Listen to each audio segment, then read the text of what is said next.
Hi, this is Belen Figueroa, and I'm going to pitch my movie Must Haves for College.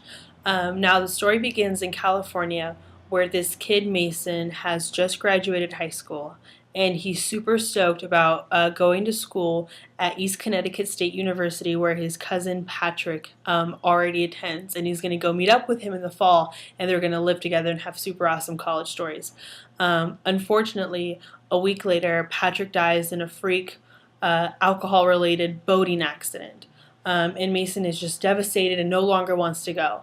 However, a few days later, Mason gets a letter in the mail from Patrick that was postmarked the day that Patrick had died.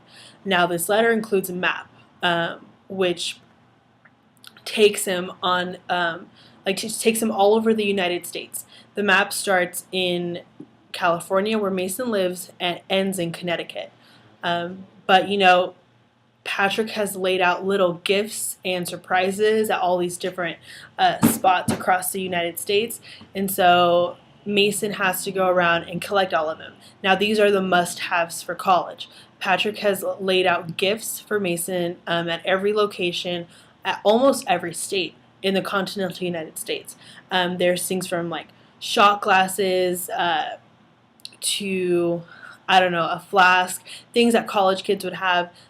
Additionally, there's like very like sentimental memorabilia. Like he'll have like picture frames with them as like boys, and there'll be like silk bed sheets and stuff for Mason to decorate his room. There's like a stolen street sign, and along the way in New Mexico, actually, Mason stops at a diner, this family-owned diner where this girl Julie, who's 17, works.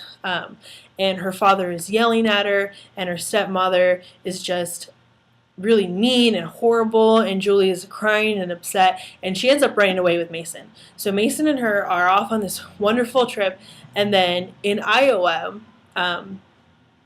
they stop momentarily to have a little bit of a picnic. They found this really cute, just like grassy side. So, they hike a ways from the car, and when they come back, the car is gone. It is just stolen. So they end up having to hitchhike, to wherever they can. And the truck driver from who they're getting a ride from drops them off at some diner a couple hours away, where lo and behold, their car pulls up, and they watch this big lumberjack burly dude go out and go grab some food.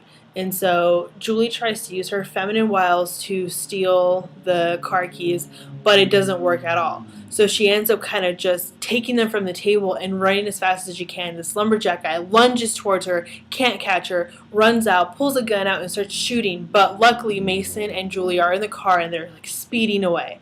What they don't know, however, is that there's a bunch of drugs in the trunk of the car, because this lumberjack looking guy is like trafficking them across state lines.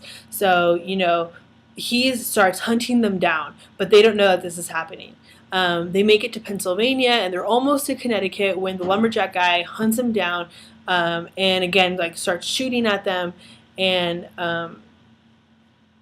they hide, and they're not in their car anymore. They pull out there at some like really sketchy side of town, and the lumberjack guy is like trying to kill them, and they manage to escape because they manage to like somehow flip him over into a dumpster and just get away per chance. They ditch the drugs by throwing them into a separate trash can, and they make it to Connecticut finally, and they arrive at Patrick's apartment where Mason was going to live with them. So Mason is there, and the movie ends really just kind of cute because Mason is there with Julie, and he has this empty room that he's going to fill with the stuff that Patrick had left for him all over the country. And it's just like really nice, and he meets Patrick's friends, and they have a cute little like meeting, and Mason ends up going to school there, and it's just like a really feel good comedy type movie. And I'm sorry that this went over 4 minutes. I tried rehearsing it and going over and cutting stuff out, but then I just get nervous in front of the camera, so it doesn't work out. So yeah, sorry for the way I may have presented it. My grammar, not its best, but yeah, that's the movie.